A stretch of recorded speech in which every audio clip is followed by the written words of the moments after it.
రాజధాని నగర ప్రాంతంలో ఎంతో కీలకమైనటువంటి రోడ్ల నిర్మాణాలకు సంబంధించి ఇప్పుడు వరకు ఉన్నటువంటి సమస్య ఒక్కొక్కటి తొలగిపోతున్నాయి.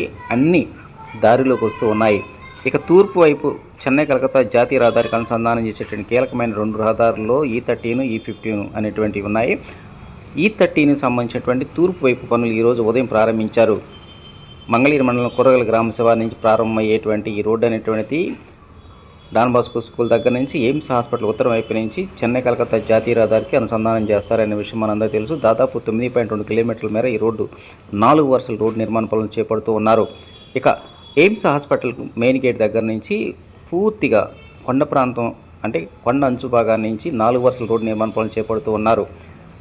ఈ ఎయిమ్స్ హాస్పిటల్కి కరెక్ట్గా తూర్పు వైపున ఓ బ్రిడ్జి నిర్మాణ పనులు చేపడుతూ ఉన్నారు. ఇక చెన్నై కలకత్తా జాతీయ రహదారికి అనుసంధానం చేసేటువంటి సర్వీస్ రోడ్డు పక్కన మాత్రం ట్రంపెట్ ఆకారంలో ఈ యొక్క రోడ్డు నిర్మాణ పనులు చేపట్టనున్నారు. దాదాపు 385 కోట్ల రూపాయల వ్యయంతో ఈ రోడ్డు నిర్మాణ పనులు చేపడుతూ ఉన్నారు. ఈ రోడ్డు నిర్మాణం కనుక పూర్తయినట్టయితే ఇతర ప్రాంతాల నుంచి అమరావతి చేరడానికి మాత్రం సులువుగా రాకపోకలు సాగించడానికి ఎంతగానో వీలవుతూ ఉంటుంది.